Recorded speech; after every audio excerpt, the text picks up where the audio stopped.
Hello friends, welcome back to my channel सरकारी job तक। Friends, मैं आशा करता हूँ आप सभी अच्छे होंगे, मस्त होंगे और अपने आगे की बाकी की दूसरी तैयारियों में अच्छे से लगे होंगे।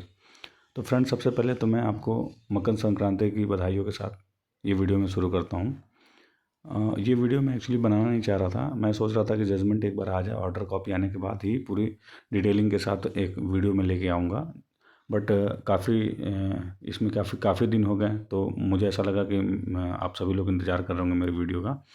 तो फिर मैंने एक वीडियो सोचा मैं एक बना लेता हूँ। इस पर थोड़ा सा, जैसा कि आप देख सकते हैं, मैंने इस पर लगा रखा है थंबनेल जो मेरा है। इसमें जो मैंने लिखा है, क्या सच में बीटेक बाहर, ये दिया हुआ है। और इसमें मैंने दिया कि आखिर जजमेंट क्या हो सकता है, इस पर एक हम चर्चा करेंगे। तो फ्रेंड्स, आइए फिर इस वीडियो में थोड़ा एक चर्चा करते हैं, देखते हैं जो कुछ मैं पुराने जो जो भी इसमें कार्रवाई हुई हैं, जो भी ऑर्डर्स पहले आए हुए हैं, उसके अकॉर्डिंग क्या हो सकता है वो हम एक बार आपके साथ में साझा करेंगे। और मैं यही आशा करता हूँ कि आप एक न्यूट्रल माइंड होकर के इस वीडियो को देखिएगा।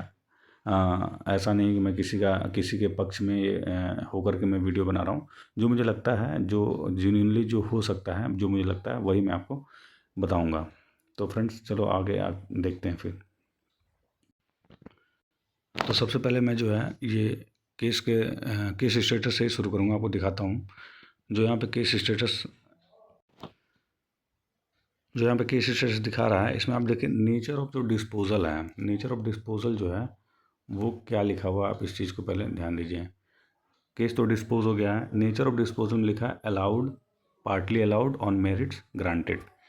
अब एक बात को आप ये समझिए फ्रेंड्स, कि जब आप कोई भी पिटीशन जब फाइल करता है केस, तो या तो कोर्ट उसको एक्सेप्ट करे, तो एक्सेप्ट कर रहा, तो अलाउ कर रहा है, या कुछ भी उसमें पार्टली अलाउड ऑन मेरिट्स लिखा है, तो इस चीज़ को समझना पड़ेगा। देखिए, एक तो होता है रिजेक्ट। अगर रिजेक्ट कर दिया तो डिसमिस कर देगा केस को। जो आपने याचिकाकर्ता ने जो उसमें मांगा है, अगर कोर्ट को लगता है कि ये सही नहीं है, तो वो क्या डिसमिस कर देगा केस को, तो वो समझ में आता है।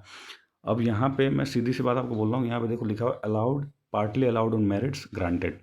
अब इनका पिटीशन क्या था, उस पर थोड़ा सा चलते हैं, देखते हैं कि इन्होंने क्या क्या मांग की थी अपने पिटीशन में। वो एक जो बहस हुआ था उसमें जो ऑर्डर आया था, उसके अकॉर्डिंग में हम देख के मैं आपको एक बार हम बात करते हैं उस पर। जो है ये 7 जून का ऑर्डर है, जिस दिन ये बहस हुआ था जो पहली बार इस केस में।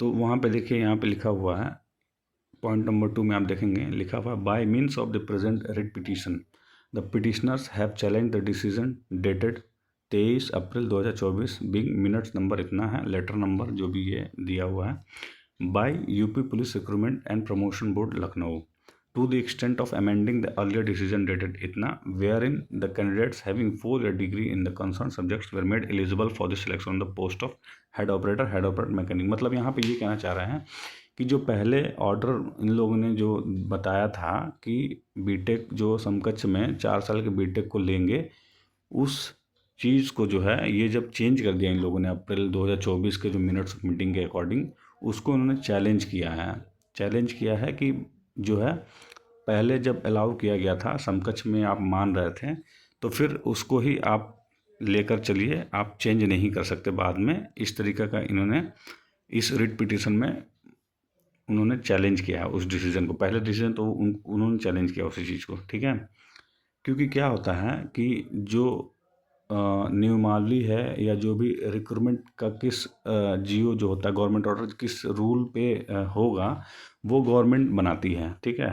तो उसके अकॉर्डिंग इन्होंने उस पर जो है पहली चीज़ इन्होंने वो किया, इन लोगों ने पहला पॉइंट उन्होंने वो दिया, ठीक ना। अब उसके बाद है, आप आएंगे जब तीसरे नंबर पे, तो यहाँ पे देखिए लिखा है कि it has further been prayed that a writ order or direction in the nature of mandamus thereby commanding and directing the respondents to treat the petitioner eligible on account of having degree of BE या फिर BTech in the concerned subject in selection of उस post पर selection के लिए। मतलब यहाँ पे ये कह रहे हैं, देखिए ये तो एक जो एडवोकेट होते हैं जो भी पिटिशनर के, वो ये पॉइंट ये लिखा जाता है, क्योंकि क्या है देखिए, जब मैटर कोर्ट में चला गया तो वो कोर्ट मतलब जज के ऊपर निर्भर करता है कि उसमें जिस तरीके की जो चल रही है प्रक्रिया, उसके बाद जो निर्णय लेना है, उसमें ये भी हो सकता है कि वो जिस भी केस के, मान लीजिए किसी केस की हियरिंग कर रहे हैं वो, ये भी तो हो सकता है वो केस बहुत बड़े लेवल पे बहुत ही इम्पोर्टेंट हो। तो ये लिखा जाता है कि मतलब उस केस में अगर उन्हें लगता है कि कुछ और डिसीजन देना चाहिए जो हित में हो, ज़्यादा सर्वोपरि मान करके ज़्यादा लोगों के हित में हो, या जो चीज़ सही हो वो कोर्ट अपने तरह से डिसीजन दे, ये इन्होंने ये मांगते हैं। ये तो लिखते हैं। जैसे मैं आपको एक चीज़ बताता हूँ, मैं पहले का एक केस बताता हूँ जो मुझे अभी याद आ गया, तो मैं आपको बताता हूँ। पहले देखिए, आपको पता होगा ट्रिपल ई जो ब्रांच है, इलेक्ट्रिकल एंड इलेक्ट्रॉनिक्स ब्रांच, ये क्या है, पहले समकक्ष नहीं था, इलेक्ट्रिकल के समकक्ष नहीं माना जाता था। तो काफ़ी पहले क्या हुआ था कि जब एक बार आर्मी का कोई एग्ज़ाम था, उसमें क्या हुआ कि लड़कों ने ऐसे ही फॉर्म भर दिया था, इलेक्ट्रिकल का आया था वैकेंसी, फॉर्म भर दिया, उन्होंने एग्ज़ाम दे दिया, सब कुछ हो गया। फिर लास्ट में फाइनल में क्या हुआ, उनको डीवी में उन लोग बाहर किया गया कि नहीं भाई ये इलेक्ट्रिकल इलेक्ट्रॉनिक से किया हुआ है।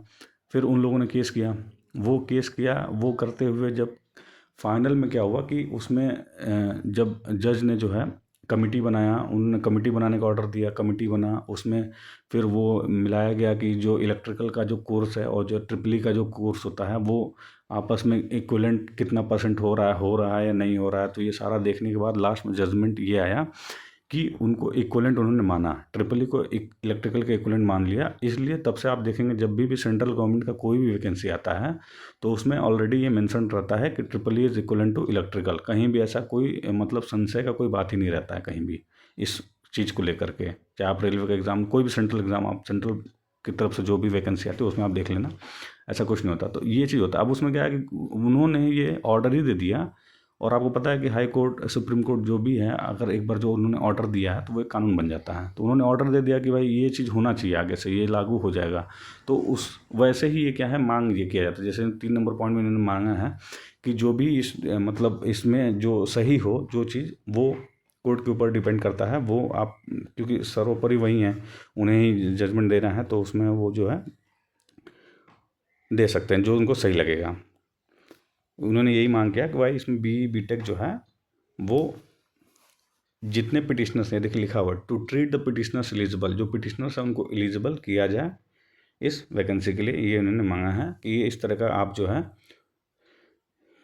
जो रेस्पोंडेंट, मतलब जो भी रेस्पोंडेंट है, जैसे पुलिस भर्ती बोर्ड, उनको आप डायरेक्शन दें कि इनको एलिजिबल किया जाए इसमें, ये उन्होंने मांगा है। फिर चौथे में जब आएंगे, the contention of learned counsel for the petitioner is that means of income. ये यही कह रहे हैं कि जो पुराना जो इन लोगों ने ये 23 अप्रैल 2024 का जो इन्होंने हवाला देते हुए ये बोला है कि उसमें जो इन्होंने डिग्री होल्डर्स को हटा रहे हैं कंसिडरेशन जोन, मतलब नहीं मानने के लिए, समकक्षता जोन में नहीं मानने के लिए ये हटा रहे हैं, नहीं मान रहे हैं। तो उसमें वो यही कह रहे हैं for the contention of learned counsel for the petitioner is that दो द एडवर्टाइजमेंट डेटेड इतना, मतलब जो उससे पहले एडवर्टाइजमेंट में जो मांगा गया था, क्वालिफिकेशन जो है डिप्लोमा है, उसके इक्विवेलेंट जो है मांगा गया था यूपी पुलिस भर्ती बोर्ड की तरफ से। तो ये पहले जो है इन लोगों ने अलाउ किया हुआ था, the petitioner who are having degree course were made eligible for the post in question, accordingly they were allowed to participate in the selection process as eligible candidate for.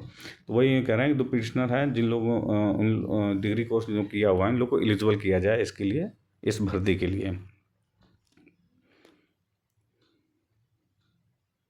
ये बोल रहे हैं कि अगर, मतलब ये पांचों पॉइंट में ये बोल रहा है इन लोग कि अगर एक बार भर्ती प्रक्रिया चालू हो गई और उसमें जो है आपने अलाउ कर दिया है पहले हमें भरने के लिए फॉर्म, और हम एग्ज़ाम भी दे दिए, सब कुछ हो गया, तो आप अचानक से हमें बाहर नहीं कर सकते हैं भर्ती प्रक्रिया से। ये इनका यही कहना है, इसमें आप रद्द नहीं कर सकते हैं।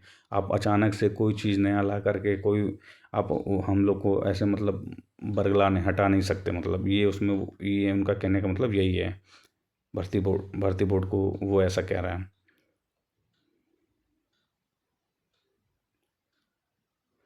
It has been vehemently argued on behalf of the petitioner that after the initiation of the selection process, the petitioners cannot be thrown out. वही कह रहे हैं कि एक बार आपका जो सिलेक्शन प्रोसेस स्टार्ट हो गया उसके बाद आप बाहर नहीं कर सकते हैं, एलिजिबिलिटी जोन से आप उनको हटा नहीं सकते हैं। और इसमें देखिए एक चीज़ और मैं बताता हूँ, 7 नंबर पॉइंट में ये लिखा है कि इन सपोर्ट, अपना जो जब भी कोई केस करता है ना कोई, तो उसमें क्या होता है ना, सपोर्ट के लिए कोई जजमेंट, पुराना जजमेंट जो उससे मैच करता हुआ जजमेंट हो, वो जजमेंट निकाल के वो लगाते हैं। उससे क्या होता है, बेस मिलता है, कोई भी पिटीशन को एक मजबूती मिलती है, वो आधार मिलता है उसके अकॉर्डिंग लड़ने के लिए आगे उनको। तो इसमें उन्होंने भी दिया हुआ था Puneet Sharma versus Himachal Pradesh state electricity board की तरफ से, जो पहले का जजमेंट रहा होगा, तो उन लोगों ने लगाया था इसमें जो है।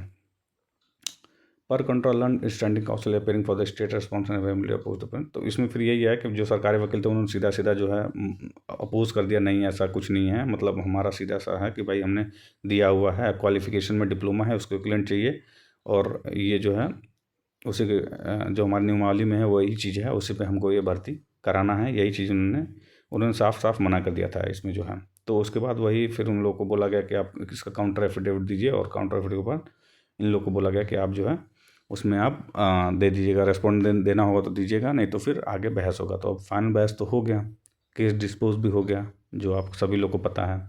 बट इसमें सबसे बड़ी दिक्कत वही आ रही है कि जो उसमें लिखा हुआ allowed, partly allowed on merits granted, मतलब इसमें क्या है, पिटिशनर ने तो मांग किया है, अब अलाउड लिख रहा है या फिर पार्टली अलाउड लिख रहा है, तो इसमें मैं यही कहना चाहता हूँ कि आप ये समझ के चलिए कि जजमेंट किसी को पता नहीं क्या आ सकता है। मतलब एक बात कह रहा हूँ, अलाउड यह हो सकता है कि किसी कोई तीसरा रास्ता उन्होंने निकाला हो जो बहस के बाद, जो वो दें, मतलब कुछ बेनिफिट जो पिटिशनर्स हैं उनको कुछ बेनिफिट्स मुझे ऐसा लग रहा है कि वो देंगे। अब वो क्या है कि हो सकता है कि अगली वैकेंसी में दें उनको, या इस वैकेंसी में ही कुछ करें, या मतलब जो अब कोर्ट को सही लगे, माननीय हाई कोर्ट के जो जज हैं उनको जो सही लगेगा उसके अकॉर्डिंग वो उन्होंने अपना वो जजमेंट देंगे। तो इसमें कुछ भी हो सकता है, मतलब मेरे कहने का मतलब ये है कि यहाँ पे भर्ती निरस्त होने की तो कहीं बात ही नहीं थी, पूरे इसमें जो है निरस्त की तो कोई बात ही नहीं है। भर्ती प्रक्रिया पे जो है सवाल उठे हैं, इसमें भी आपको पता चल रहा है। भर्ती प्रक्रिया का यही है कि मतलब पहले तो क्या है कि आपने बोल दिया भाई भरो, और थोड़ी सी दिक्कत ये भी कि कुछ कोचिंग वाले लोगों ने भी इसमें कुछ जो है अपना बोल दिया, उसकी वजह से भी कुछ फ़र्क पड़ गया, लोगों ने भर दिया लास्ट में फॉर्म, और फॉर्म भरने के बाद हो गया भाई, बाद में तो छाट तो पाएंगे नहीं, ये तो सारा डीवी में होता है भैया, कौन क्या पढ़ गया है, कौन क्या, किसके पास क्या डिग्री है क्या नहीं है। तो एग्ज़ाम भी दे दिया सब लोगों ने, तो ख़राब तो हुआ उनका समय, कोर्ट तो यही कह रहा है कि उनका समय भी ख़राब हुआ भाई, 2-3 साल इसमें लग गए हैं। तो इसके अकॉर्डिंग अब देखिए, हो सकता है कि कुछ रियायत दे, कुछ कोर्ट उनको रियायत दे, क्योंकि इसमें पार्टली अलाउड लिखा हुआ दिखा रहा है, पार्टली मतलब कुछ थोड़ा बहुत रियायत हो सकता है, हो सके उसको अगली वैकेंसी में उनको रियायत देने के लिए बात कही हो, कुछ भी हो, मतलब एक मैं ये कहूँगा कि आप एक अपना माइंड सेट ये पकड़ के चलिए कि कुछ भी थोड़ा बहुत इधर उधर भी हो तो आप अपने माइंड को मेकअप करके रखिए पहले से। वैसे मुझे ऐसा लगता नहीं है, वैसे तो मैं यही कहूँगा कि अलाउ नहीं करना चाहिए, कि डिप्लोमा के लिए वैकेंसी तो डिप्लोमा को ही होना चाहिए, अलाउ नहीं करना चाहिए, मैं यही कहूँगा। क्योंकि बीटेक के लिए तो बहुत से अभी और भी हैं, बहुत से ऑप्शन होते हैं, उनको भी समझना चाहिए। लेकिन अभी क्या करेंगे, देखो अलाउ डिप्लोमा के लिए था, डिप्लोमा के लिए ही होना चाहिए, मेरे हिसाब से भी मैं यही कहूँगा। तो आपको मैं बोलूँगा बस ये कि एक माइंड सेट लेके चलिए, उम्मीद है कि इस वीक में जो है जजमेंट आ जाना चाहिए, और जैसे ही जजमेंट आता है तो फिर मैं एक डिटेल वीडियो लेके आऊँगा, उसमें अपना जो भी चीज़ें हैं वो पूरा जितना ही बनने का हो उसमें मेन जो पॉइंट्स होंगे वो मैं आप लोगों के साथ साझा करूँगा। देखो मैं सोच रहा था वीडियो बनाने के लिए, मैं नहीं सोच रहा था कि फालतू में क्या वीडियो बनाता रहूँ बार बार, कुछ बढ़िया आ जाए तो करते हैं।